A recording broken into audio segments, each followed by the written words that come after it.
dia, irmãos e irmãs. Abra comigo sua Bíblia, por favor, na segunda carta de Paulo a Timóteo, capítulo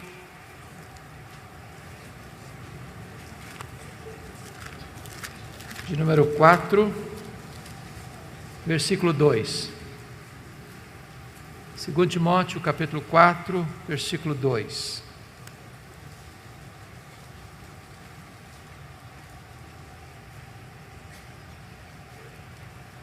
Prega a palavra, insta, quer seja oportuno, quer não. Corrige, repreende, exorta com toda a longanimidade e doutrina. Nós vamos falar nesta manhã sobre pregação expositiva. E eu gostaria de dizer para você que é pastor, sobretudo, e eu gostaria de pedir quantos pastores nós temos aqui. Levante uma mão, por gentileza, só para nós termos uma noção. Louvado seja Deus. Isso, eu gostaria de ver a luz acesa para eu perceber melhor. Amém, graças a Deus. Obrigado. Quantos presbíteros nós temos presentes? Ok, obrigado. Diáconos, quantos diáconos? Ok. Professores de escola dominical. Graças a Deus, muito obrigado. Preciso dizer para você que a palavra é o conteúdo da pregação e a palavra é a autoridade do pregador. A ordem de Deus é prega a palavra e não prega sobre a palavra. A palavra é o conteúdo. O pregador não cria a mensagem. O pregador prepara o sermão, mas a mensagem é de Deus. A mensagem emana do próprio texto. O texto é o próprio conteúdo da mensagem. De tal maneira que Deus não tem compromisso com a palavra do pregador. Deus tem compromisso com a sua palavra. Não é a palavra do pregador que tem a promessa de não voltar vazia para Deus. É a própria palavra de Deus que tem essa promessa. E nós só teremos o cumprimento dessa promessa se nós estamos pregando a palavra e não as nossas próprias palavras. A palavra de Deus é poderosa. A palavra de Deus despede chamas de fogo, faz tremer o deserto. A palavra de Deus é eficaz. Ela é a espada do Espírito. Não é a palavra do homem, não é a palavra do pregador. É por isso que pregação expositiva é tão importante, porque é o compromisso de pregar a palavra e não apenas sobre a palavra. É necessário dizer, meus amados irmãos, que a pregação é o instrumento que Deus estabeleceu para trazer os seus eleitos à salvação. Deus chama pela palavra. A fé vem pelo ouvir e ouvir a pregação da palavra. Daí é importante dizer que a pregação fiel das Escrituras é o principal elemento que leva a igreja ao crescimento saudável. E nós precisamos entender isso. No que concerne ao crescimento da igreja, eu acho que todo pastor, todo pregador, todo professor de escola dominical, todo crente fiel aspira o crescimento da igreja. Não é natural você se conformar com a esterilidade. É por isso que a pergunta certa não é o que é que eu devo fazer para a igreja crescer, mas a pergunta deveria ser: o que está impedindo a igreja de crescer? Quando a igreja prega com fidelidade, no poder do Espírito Santo de Deus, a igreja cresce.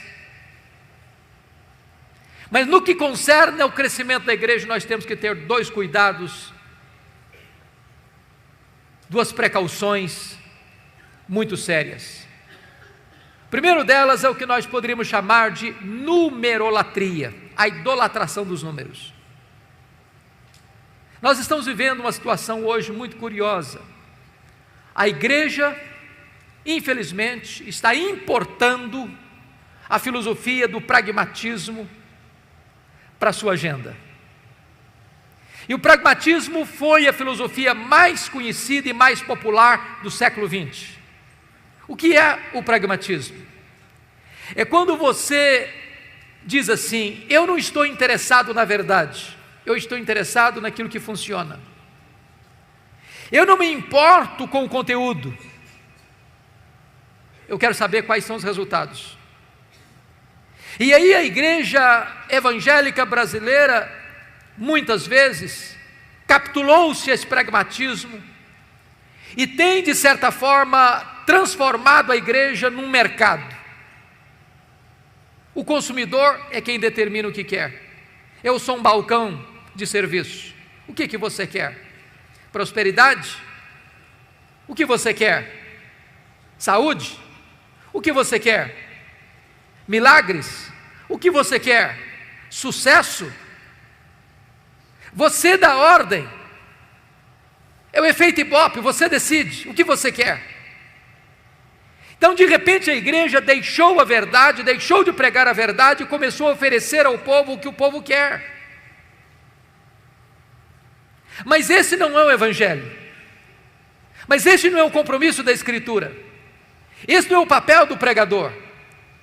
O pregador é chamado a pregar a palavra, a oferecer não o que o povo quer ouvir, mas o que o povo precisa ouvir. Não o que dá ibope, mas a palavra de Deus. Nosso papel não é arrancar aplausos do auditório, nem receber um tapinha nas costas no final do culto, mas é pregar a verdade, ainda que esta verdade fira o coração das pessoas. Porque o nosso papel é pregar com fidelidade o que Deus diz, não o que nós queremos dizer. Isso é pregação expositiva, e ela produz crescimento saudável, e nós não podemos entrar por esse caminho, de buscar crescimento a qualquer custo, de atrair as pessoas com a outra mensagem mais palatável, mais agradável aos ouvidos, mas sonegando o povo o trigo da verdade, as Escrituras Sagradas. Há um segundo risco, queridos, que nós corremos no que tange ao crescimento da igreja, que é a numerofobia. É o contrário da numerolatria, é o medo dos números. Eu fico muito triste quando escuto algumas pessoas dizendo assim: bom, Deus não se importa com quantidade, Deus se importa com qualidade. A nossa igreja não cresce, mas é fiel. Nós temos 100 membros há 10 anos, mas é gente batuta, gente boa. E eu fico perguntando se existe fidelidade estéril.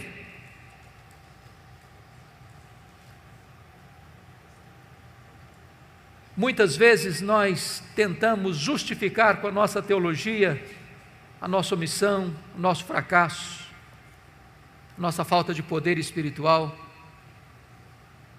nossa falta de compromisso com a verdade. Quando eu olho para a igreja primitiva, eu percebo que aquela igreja estava comprometida com a qualidade de vida. E o resultado disso é que Deus acrescentava todos os dias os que iam sendo salvos. Quando a igreja tem qualidade, Deus dá a ela quantidade. Eu olho, por exemplo, aquela igreja sendo atacada de diversas formas. E pelo menos 3 formas o diabo usou para tentar impedir o avanço da igreja. Primeiro, capítulo 4 de Atos, a perseguição de fora para dentro.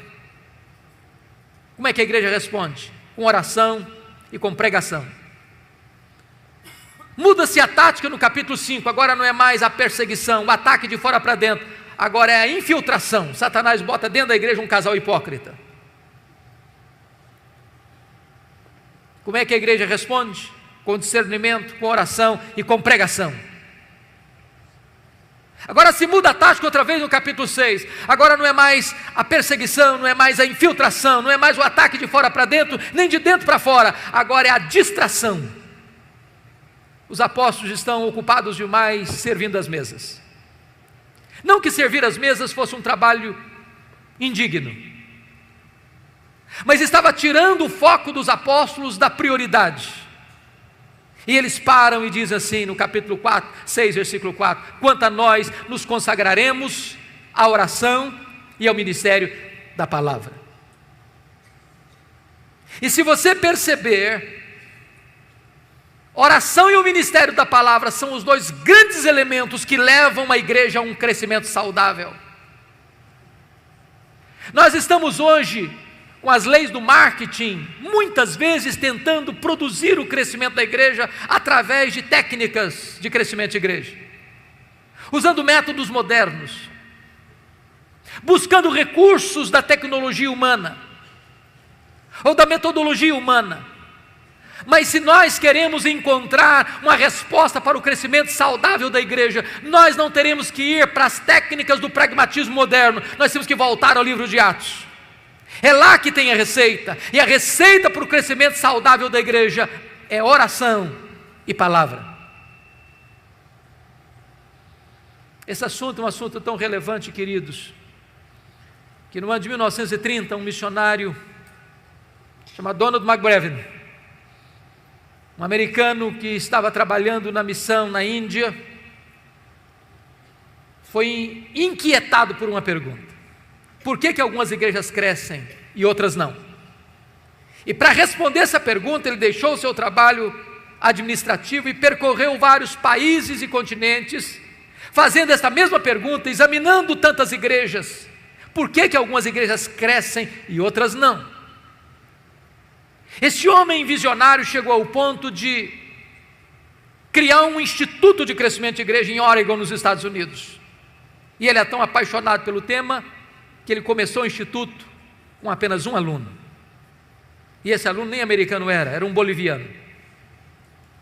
Mais tarde, 1965, o seminário de Fuller, na Califórnia, convidou-o para vir e abriu ali o que nós chamamos de um Instituto de Crescimento de Igreja. E Donald McBrevin foi um homem tão importante na sua época que ele foi considerado o mais importante missiólogo do século XX. Até porque a igreja naquele tempo estava enfrentando dois graves problemas: liberalismo de um lado e o seu filho legítimo, que é ecumenismo. A igreja estava sendo devastada por essas duas frentes. Porém, com o tempo, o movimento de crescimento de igreja perdeu o seu rumo. Veio Peter Wagner, outros mais, e de repente começa a se buscar o crescimento da igreja por técnicas pragmáticas, a ponto de David Ebb fazer uma pesquisa em mais de 100 teses e dissertações do movimento de crescimento de igreja, do seminário de Fuller, e encontrar pouquíssima ênfase na oração e na pregação como elementos que devam levar a igreja a um crescimento saudável. E aqui, meus amados irmãos, nós precisamos entender que se a igreja evangélica brasileira quer de fato entender o que é crescimento da igreja, nós temos que entender que o crescimento da igreja passa pela oração e pela pregação fiel das Escrituras. Tom Rainer fez uma das mais exaustivas pesquisas sobre crescimento de igreja nos Estados Unidos, com 576 igrejas batistas da Convenção do Sul, talvez a mais detalhada e exaustiva pesquisa sobre o assunto, e ele chegou a uma conclusão magnífica: que de igrejas entre 100 membros a 10 mil membros, na pesquisa, o que foi identificado é que o que levou essas igrejas a um crescimento saudável foi pregação e oração. O IBGE aponta um crescimento expressivo da igreja evangélica brasileira. Já somos cerca de mais de 50 milhões de evangélicos em nosso país. Somos 30% da população dessa nação. Esse fenômeno é admirado no mundo inteiro. Quando a igreja evangélica recua na Europa e na América do Norte, a igreja evangélica avança no Brasil. A pergunta é: que igreja? Que evangelho? E eu tenho minhas dúvidas se de fato é o evangelho de Jesus que está crescendo, se é a igreja evangélica que está explodindo no Brasil. Porque o que nós estamos assistindo muitas vezes é um outro evangelho, um evangelho híbrido, um evangelho sincrético, um evangelho eivado de misticismo, paganismo, e não é este o evangelho da graça do Senhor Jesus. Temos que voltar ao evangelho e pregar a palavra. No meu entendimento, queridos, a pregação da palavra é tão importante porque ela vai corrigir, no meu entendimento, 4 dos grandes problemas que a igreja está enfrentando hoje. Primeiro, problema do liberalismo. O liberalismo é fruto do iluminismo, do racionalismo. Ele chega com a seguinte colocação: eu só posso aceitar como verdade o que a minha mente entende. Preste atenção nisso. A fé cristã é racional, mas ela é mais do que racional, ela é supra-racional. Por exemplo, eu não consigo entender com a minha razão como Deus, sendo um só, subsiste em 3 pessoas distintas. De tal forma que o Pai não é o Filho não é o Pai não é o Espírito Santo não é o Filho nem o Pai. São 3 pessoas distintas, mas um só Deus. Nós não somos politeístas. Eu não posso entender com a minha razão como é que o Deus que transcende, é transcendente, é maior que tudo que Ele criou,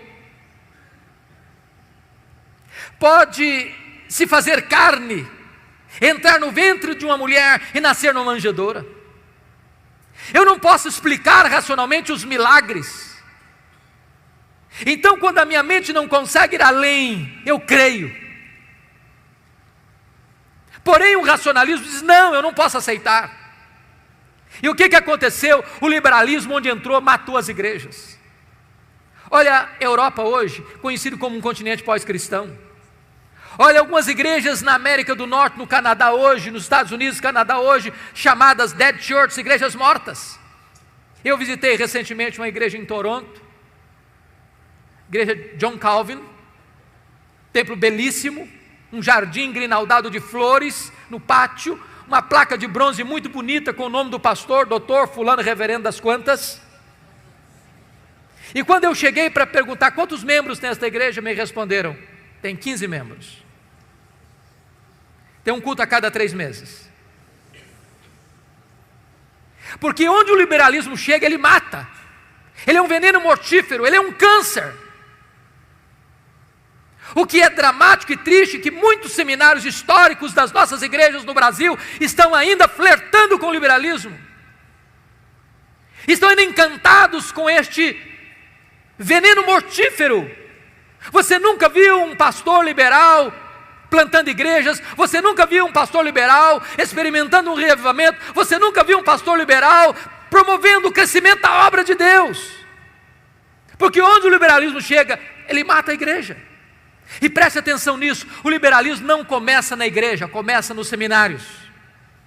Da cátedra ele vem para o púlpito, e do púlpito ele mata as igrejas. A única maneira de enfrentar o liberalismo é pregando a palavra. Um liberal chega para você dizendo o seguinte: bom, eu creio na Bíblia, mas eu não creio em tudo que está lá.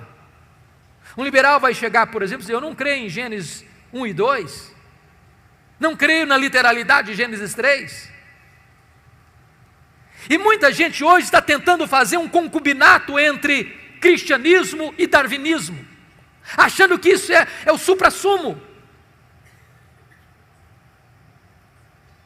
Eu fiquei muito decepcionado. Há poucos dias eu fui comprar um comentário de Gênesis, de um pastor muito conhecido aqui no Brasil, com muitos livros publicados aqui no Brasil. E quando eu vi o comentário em 3 volumes, eu fiquei encantado. É esse que eu preciso. E eu fiquei chocado que aquele famoso escritor americano dedicou 400 páginas praticamente para expor Gênesis 1, 2 e 3 dentro desta linha liberal, tentando conjugar cristianismo com darwinismo. E notem vocês, é impossível negar a literalidade, a historicidade de Gênesis 1, 2 e 3, sem negar toda a Escritura. Porque a criação não está registrada apenas em Gênesis 1, 2 e 3, em todos os livros da lei, em todos os livros históricos, em todos os livros poéticos, em todos os livros proféticos, nos evangelhos, no livro de Atos, nas epístolas e no livro de Apocalipse. Nós teríamos que desconstruir toda a verdade de Deus para abraçarmos o liberalismo. É por isso que um liberal jamais será um pregador expositivo, porque não tem compromisso com a veracidade, com a inerrância, com a infalibilidade das Escrituras. Segundo lugar, a pregação expositiva corrige o problema grave que assola a igreja brasileira, que é o sincretismo religioso. De onde viemos? Qual é o nosso pano de fundo? Pagelança indígena, catolicismo português, espiritismo kardecista da França, cultos afros brasileiros. Agora nota o que está acontecendo hoje. Muitas igrejas hoje não fazem mais uma peregrinação a Juazeiro do Norte, nem a Aparecida do Norte, mas usam a rosa ungida, um copo d'água em cima do rádio, sal grosso. O que nós fizemos? Simplesmente mudamos o rótulo, mas o conteúdo é o mesmo. Se a igreja evangélica brasileira não se voltar para as Escrituras, ela corre o risco de entrar por esses caminhos. E aí nós fazemos 7 sextas-feiras especiais, não pode ser 5 nem 6, tem que ser 7. E aí nós botamos uma placa na porta, uma faixa, terça-feira dos milagres, e se Deus não fizer, está encrencado, porque nós já agendamos para fazer. E nós criamos técnicas e mecanismos para atrair as pessoas, mas sonegando a elas a verdade de Deus. O papel do pregador é pregar a palavra. Meus amados irmãos, se nós não crermos na suficiência da Escritura, nós vamos ter que ser muito criativos. Sabe por quê? Porque se você criar novidades, isso passa, isso é igual chiclete, você começa depois a mastigar borracha, aí você tem que criar outra, e outra, e outra, e outra, e outra. Prega a palavra. Essa palavra é viva, essa palavra é atual, essa palavra é poderosa, essa palavra é suficiente. Prega a palavra, é a ordem de Deus. Mas há um terceiro aspecto que eu acho que a pregação expositiva corrige, queridos, que é o problema da ortodoxia morta. E eu estou me dirigindo talvez a um grupo grande de crentes históricos nesse país, e talvez esse seja o nosso maior problema. Talvez a maioria de nós aqui não pregue heresia. Talvez a maioria de nós aqui não aceite qualquer novidade no mercado da fé. Mas também falta-nos poder. Falta-nos unção do Espírito. Falta-nos virtude de Deus. Dr. J.I. Packer disse que não tem nada mais solene do que um defunto dentro de um caixão. É soleníssimo, mas está morto. Ortodoxia morta mata.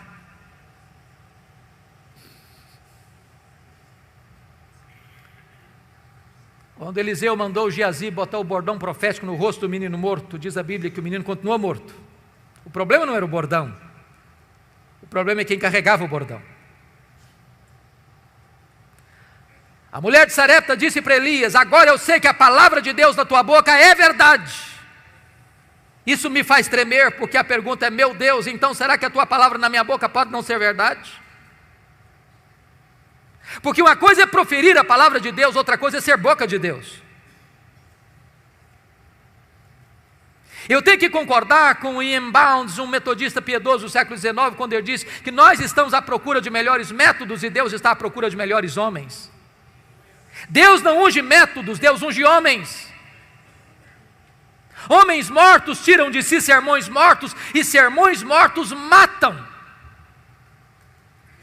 Nós dependemos do Espírito Santo, queridos. Essa palavra tem que ser pregada com fidelidade, mas na virtude, no poder do Espírito Santo de Deus.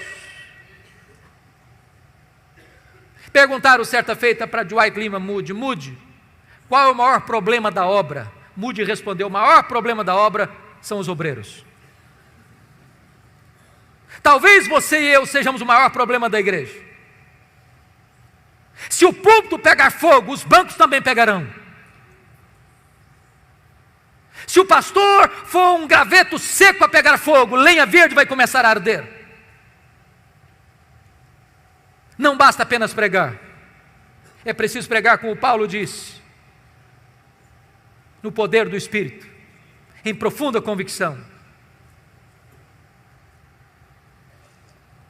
Mas eu penso, amados irmãos, que a pregação expositiva vai corrigir um outro aspecto sério hoje, que é a superficialidade. Muitos pregadores estão dando uma sopa rala para o povo. E eu vou lhe dizer uma coisa: a ovelha faminta é a ovelha susceptível aos lobos.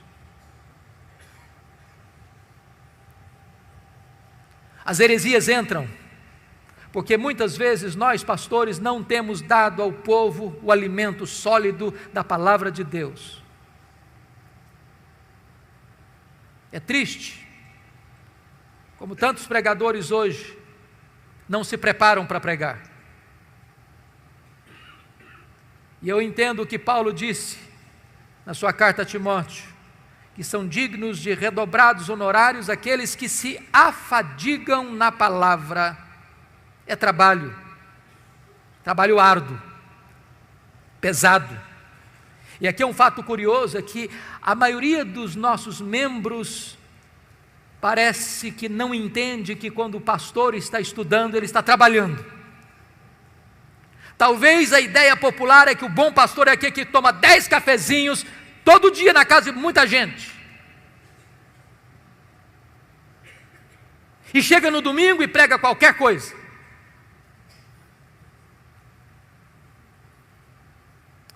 Certa feita, um membro passava perto da casa pastoral e viu o pastor estudando e perguntou: está descansando, pastor? O pastor disse: não, estou trabalhando. Na volta o mesmo passou, o pastor estava lá no quintal, carpindo, capinando. Aí a pessoa: está trabalhando, pastor? Não, agora estou descansando.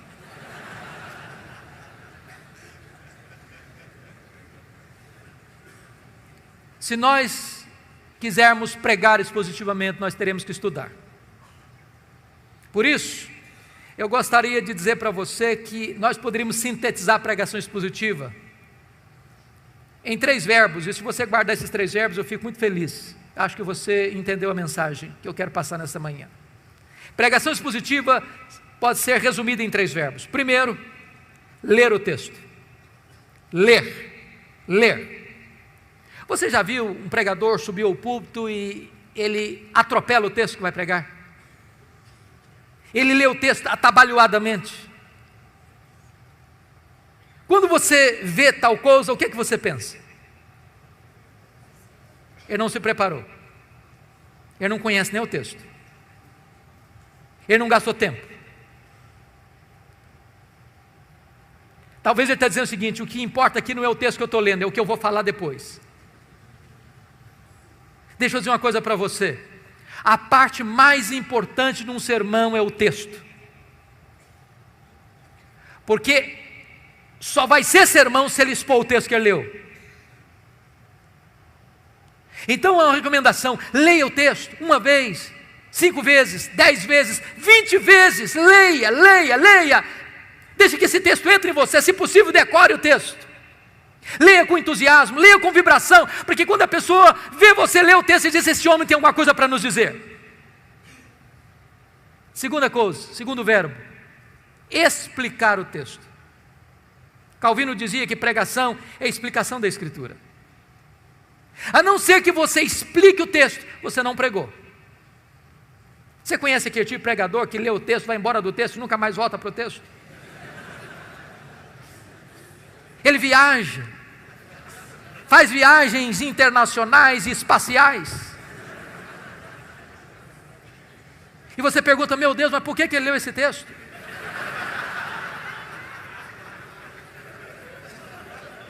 Você conhece aquele tipo de pregador que diz assim, eu já tenho o sermão, só preciso encontrar um texto agora? O sermão emana do texto. O sermão é a explicação do texto. E por isso nós temos uma palavra técnica que os pastores conhecem, que é exegese. Exegese vem de um prefixo ex, que significa tirar do texto o que está no texto. Cave o texto, descubra o texto, veja o que está lá. E às vezes nós não encontramos essas pepitas de ouro na superfície, é preciso cavar. Esse é o papel do pregador. Ir para o texto, perguntar ao texto, mergulhar no texto, descobrir as riquezas do texto, trazer isso à tona. Sabe, irmãos, quando uma igreja se acostuma com pregação expositiva, ela não quer mastigar palha mais. Depois que ela descobre a riqueza da Escritura, ela não tolera mais escutar sermão que não seja focado na Escritura, que exponha a Escritura. O contrário de exegese é exegese. Exegese tem o prefixo ex, significa colocar lá, o que não está lá. Tem muito pregador que vai para o púlpito com as suas ideias, e ele tenta impor ao texto o que ele pensa, o que ele acha. Ele já tem uma ideia preconcebida, mas isso não é pregação. Pregação é quando você vai para a Escritura e deixa que a Escritura fale, você é apenas o canal, você é apenas o instrumento. O terceiro verbo, importante pregação expositiva, primeiro é ler o texto, segundo é explicar o texto, terceiro é aplicar o texto. Dr. John Stott escreveu um livro importantíssimo, que penso ainda não está em português, Entre Dois Mundos, e ele disse que pregação é a união desses dois mundos, o texto antigo com o ouvinte contemporâneo. Se você não conectar o texto ao ouvinte, você não pregou. Pregação não é um discurso diante do auditório. Pregação é uma palavra ao auditório. A pessoa precisa entender, é com você que eu estou falando. É como aquele pregador que foi pregar em João 10 e falou sobre a ovelha, falou sobre o pastor, falou sobre os lobos, falou sobre os campos, falou sobre os prados, falou sobre as águas, falou sobre a grama verde, falou sobre a lã da ovelha, falou e terminou o seu sermão depois de 1 hora, há 2000 anos, lá nas pastagens da Palestina. E o auditório perguntou, e daí? E daí? Isso tem a ver comigo? Pregação precisa ter aplicação.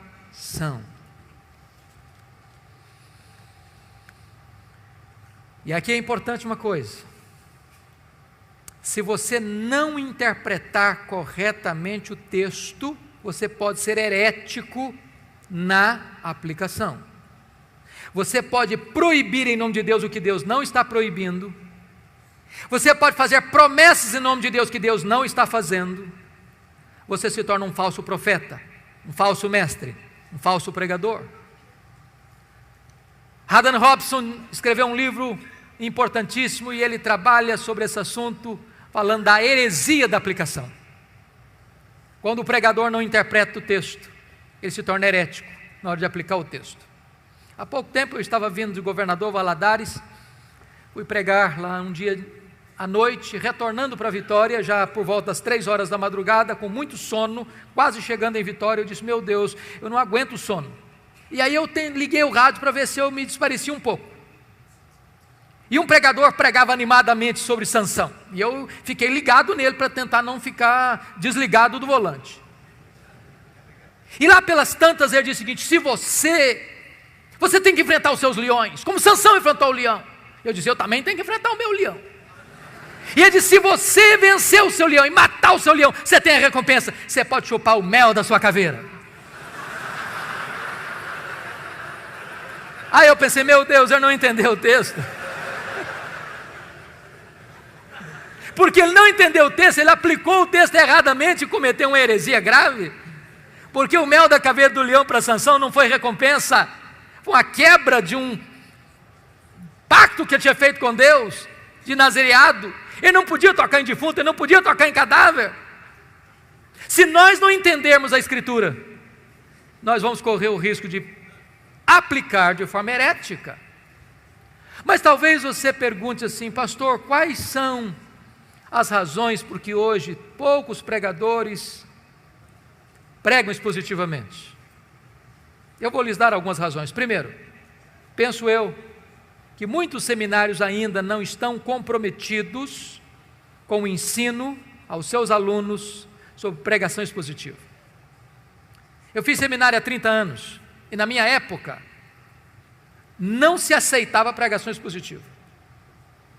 Quando um aluno tentava fazer um sermão expositivo no púlpito, ele era criticado. Talvez porque não entendêssemos bem o que era pregação expositiva naquela época. Mas é triste como se dá pouca ênfase à questão da pregação ainda nos currículos dos seminários. Somos mais treinados a defender a Bíblia do que pregar a Bíblia, como se a Bíblia precisasse da nossa defesa. Olhe os currículos. Se a maior tarefa do pastor é pregar a palavra, isso deveria refletir no currículo dos seminários. Passamos sobre esse assunto como o gato passa em cima de brasa. Segunda razão por que poucos pregadores pregam expositivamente é porque muitos pastores têm uma biblioteca sofrível. Eu tenho visitado muitos pastores, colegas, e uma das coisas que eu gosto de fazer é visitar a biblioteca do pastor. E tem hora que eu fico chocado, porque eu vejo alguns poucos livros já amarelos de tanto tempo, empoeirados, e eu penso assim: ou esse colega é um fenômeno, ou ele está dando uma sopa rala para o povo. Queridos irmãos, é impossível pregar expositivamente sem estudar seriamente. Impossível. Deixa eu dizer uma coisa para você: se você é pastor e não gosta de ler, dá uma checada na sua vocação.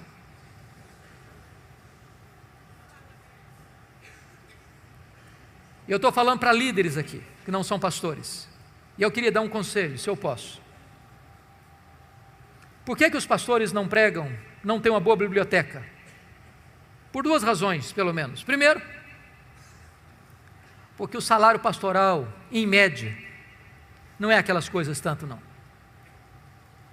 Quando um pastor às vezes empata o jogo para comer, eu já é um herói. E aí ele não tem dinheiro para comprar livro. Graças a Deus, porque nessa conferência vocês têm livros com ofertas especiais. Então, o conselho seria esse. Se você é líder de igreja aqui, quem sabe você consiga lá na liderança botar uma verba para o seu pastor comprar livro todo mês.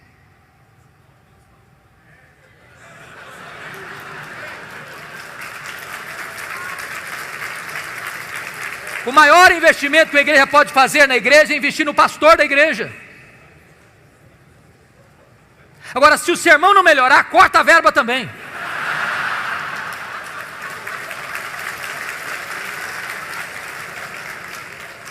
Porque livro para enfeitar a biblioteca também não resolve nada. A segunda razão por que os pastores não têm uma boa biblioteca é porque isso não é prioridade para eles. Eu fui um seminarista muito pobre em Campinas, muito pobre. Perto do nosso seminário, ali na Avenida Brasil, em Campinas, tinha uma pizzaria. Eu passei 4 anos lá, nunca tive o privilégio de ir naquela pizzaria, nunca. Eu passei 4 anos no seminário com um ternozinho muito michuruco, nunca comprei um terno. Mas nunca deixei de comprar livro. Já passei no ministério 8 anos sem comprar uma camisa, nunca deixei de usar nova não, porque tem crentes generosos que ofertam o pastor de vez em quando. Mas nunca deixei de comprar livro. Você não pode entender um pastor sem ferramenta para trabalhar. Você não pode entender um lavrador sem uma enxada na mão. Você não pode entender um cirurgião sem um bisturi na mão. Livro é matéria-prima do pastor se preparar para pregar.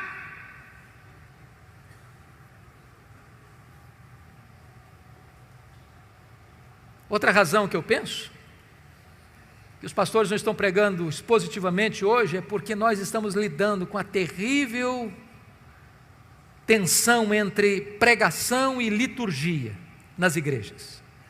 É triste o que está acontecendo hoje, triste. Em muitas igrejas se canta meia hora, 1h30 e se prega 10 minutos. Eu já tenho tido constrangimento, às vezes, de ser convidado para pregar em alguns encontros e se paga uma passagem cara para ir lá. E você chega lá e se canta meia hora, e se canta 1 hora, se canta 1h30, e alguém chega para você, bate no seu joelho. Dá para pregar 10 minutos? Eu estou vindo agora de uma semana nos Estados Unidos, e sempre quando eu vou pregar, eles têm o cuidado de dizer, olha, aqui é sermão americano, não é sermão brasileiro. Nós não toleramos sermão de 40 minutos aqui. É 15 minutos. E eu tenho que concordar com John MacArthur. Sermonetes criam cristianetes. Eu não posso entender como você pode expor a palavra de Deus com 15 minutos. E é uma falácia você dizer o seguinte, não, hoje com a televisão, com a internet, com isso, com aquilo, o homem moderno não consegue ouvir um sermão de 40 minutos. Consegue sim. Se você se preparar, se você orar, se você se levantar no poder do Espírito Santo de Deus, o povo vai querer mais e mais e mais.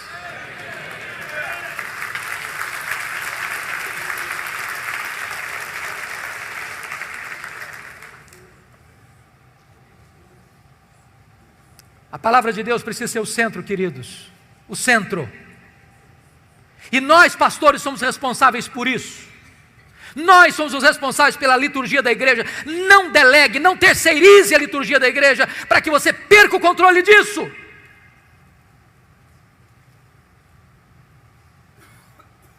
Estamos perdendo a centralidade das Escrituras, por isso deixamos de pregar expositivamente. Precisamos voltar às Escrituras, à centralidade das Escrituras. Mas eu vou lhe dizer quais são as vantagens de se pregar expositivamente falando. Quais são as vantagens? Primeiro, queridos, a grande vantagem da pregação expositiva é que você não tenha o desejo de ser popular, mas você tem um compromisso de ser fiel. O centro da pregação é esse, assim diz o Senhor. É a palavra de Deus, é a autoridade da palavra de Deus, é voz de Deus. Eu estive há 15 dias lá em Londres pregando e fui visitar Tabernáculo Metropolitano, onde Spurgeon pregou no século XIX. E eu peguei um de seus livros, lá na livraria da igreja, e chamou minha atenção um fato, eu já sabia disso há tantas vezes, já tinha lido tantas vezes, mas acendeu novamente ao meu coração essa verdade. Quando Spurgeon se levantava para pregar, ele tinha o seguinte entendimento: quando o povo escuta a pregação fiel da Escritura, não é a um pregador que o povo está ouvindo, é ao próprio Deus que o povo está ouvindo. É a palavra do Deus vivo que o povo está ouvindo, e nós precisamos criar esse entendimento, amados. Se o pregador é fiel, e se ele se levanta para expor a palavra de Deus, o povo está ouvindo a palavra do Deus vivo, e não a palavra de um pregador apenas. Este é o fato empolgante da pregação expositiva. Segundo aspecto, é que quando você prega expositivamente, você economiza um grande tempo. Talvez você que é pregador aqui, tem que pregar toda semana, às vezes 2, 3 vezes na semana, você sabe disso, não é fácil decidir o que pregar. É por isso que 90% dos pastores têm que tomar o omeprazol. E ficam angustiados, meu Deus, o que eu vou pregar? Chega na segunda-feira, ele está pensando, o que eu vou pregar domingo, o que eu vou pregar domingo, o que eu vou pregar domingo. Chega na terça-feira, ele está folheando algum livro. Chega na quarta-feira, ele está dando uma olhada em algum livro de esboço de sermão. Chega na quinta, ele está desesperado, olhando na internet. Chega na sexta, ele já está com angústia na alma. Quando chega no sábado, ele já está suando frio. Quando chega no domingo, ele prega qualquer coisa.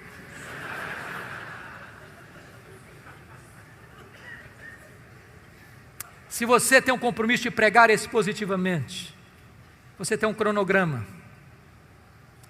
Você termina o seu sermão no domingo à noite, já começa a preparar seu próximo sermão. Em vez de você gastar tempo pensando no que pregar, você investe todo o tempo preparando o que pregar. É claro, queridos, que nós, penso eu, não deveríamos iniciar sendo exaustivos, como um Mark Lloyd Jones, por exemplo, que pregou vários anos em Romanos, vários anos em Efésios. Eu acho que se nós formos fazer isso aqui, a gente corre o risco de enfrentar alguns problemas. Eu conheço um colega que começou a expor Atos na igreja. Tinha 200 pessoas na quarta-feira ouvindo sobre Atos. Depois de mais de um ano, ele estava em Atos 12, e o auditório dele cresceu de 200 para 40. E quando falava em Atos, o povo sentia urticária. O problema não é a pregação expositiva, o problema é que às vezes as pessoas se perdem nos detalhes. Às vezes se pensa em pregação expositiva, lê um versículo, meus irmãos, essa palavra vem do grego tal, etc e tal, agora a segunda palavra também vem do grego tal, que significa isso, agora vamos para a terceira palavra. Aí o povo não entende, ele se perde no meio da floresta atrás de uma árvore. Então, se você não tem ainda o hábito de pregar expositivamente, comece com um livro pequeno, não seja tão exaustivo. Gere no povo gosto pela Escritura.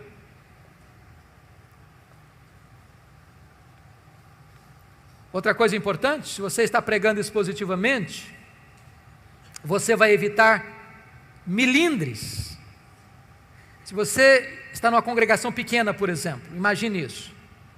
E você tem um líder da igreja que está enfrentando uma crise conjugal séria, ele está pensando em sair de casa, se divorciar, e aí você chega no domingo de manhã na igreja e diz, meus irmãos, hoje eu vou pregar sobre Mateus 19, sobre divórcio.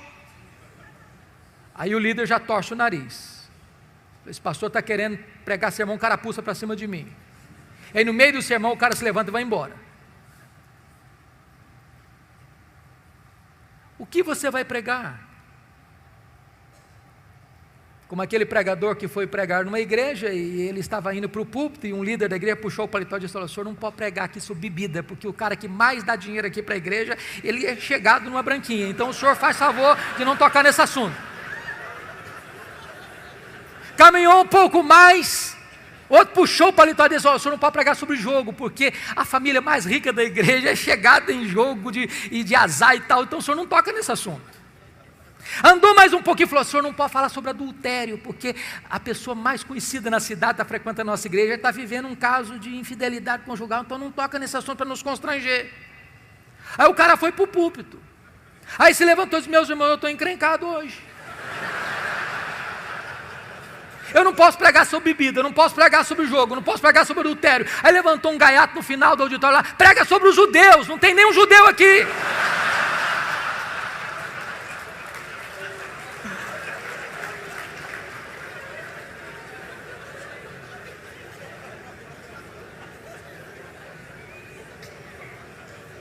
Quando você prega expositivamente, não corre esse risco. Imagine que você expôs na sua igreja, no domingo passado, Mateus 18. O que o povo espera que você pregue no domingo seguinte? Mateus 19. Se tem alguém enfrentando crise conjugal, é Mateus 19. Eu não vou pular o capítulo 19. Evita milindres, constrangimentos, de alguém pensar que você está pregando sermão carapuz. Mas, amados irmãos, eu preciso dizer uma coisa para vocês. Tudo isso é tão importante, mas nada disso vai funcionar se você não colocar sua vida, seu coração dentro desse trabalho. A vida do pregador é a vida do seu ministério. É necessário entender isso.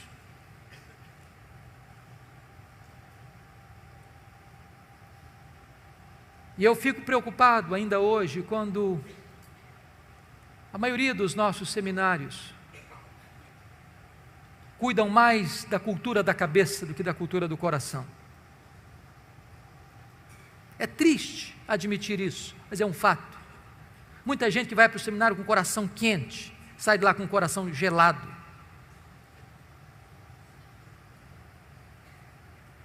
Não há nada mais perigoso do que acostumar-se com o sagrado, que acostumar com a pregação, que acostumar com o púlpito.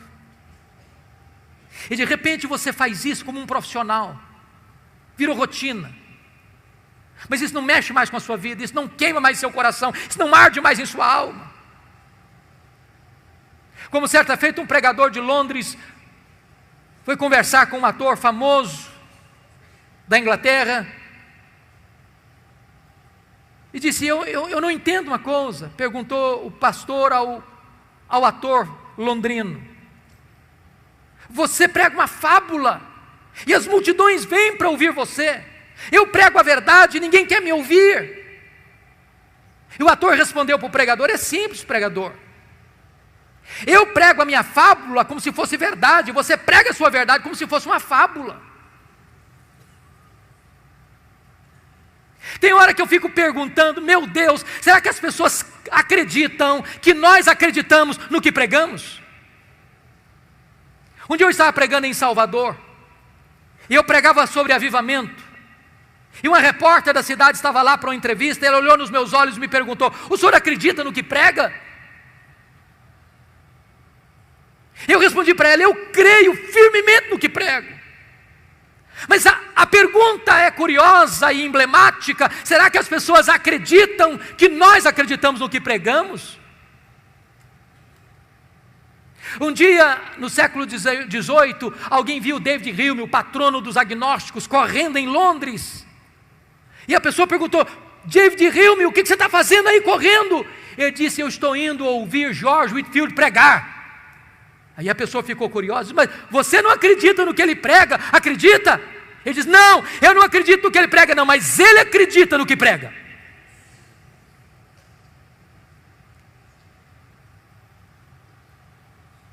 Amados irmãos, nós precisamos desesperadamente de um reavivamento no púlpito. Desesperadamente.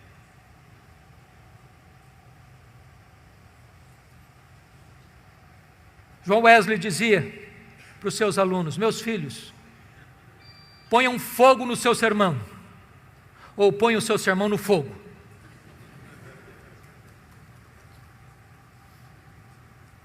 Que Deus nos ajude, para que nós sejamos homens de Deus, mulheres de Deus, gente comprometidos com Deus, os vasos limpos que Deus há de usar para a sua glória, que nós vejamos para a glória de Deus um reavivamento da pregação expositiva, da pregação bíblica em nossa nação. E eu estou seguro disso, irmãos, se a igreja brasileira voltar-se para a palavra, voltar-se para a pregação expositiva e pregá-la com fidelidade no poder do Espírito Santo de Deus, sim, nós teremos um crescimento saudável da igreja, para a glória de Deus, em nome de Jesus. Amém. Vamos orar, queridos. Vamos orar. Deus amado, aplica a tua palavra ao nosso coração. Esta palavra é um tesouro tão precioso. É o Evangelho, é a boa nova da salvação, é o poder para a salvação de todo o que crê, é a palavra viva, é a palavra eficaz, é a palavra poderosa, palavra infalível, inerrante, suficiente. Oh Deus, desperta o nosso coração para amar a tua palavra, enche-nos da tua palavra, a nossa mente, o nosso coração, a nossa alma, o nosso ser, e dá-nos o compromisso, Deus, de pregarmos a tua palavra, toda a tua palavra, só a tua palavra. E nós entendemos que quando isto é feito, por mercê e graça, tu operas maravilhas no meio do teu povo. Bendito é o teu nome, em nome de Jesus. Aleluia. Amém.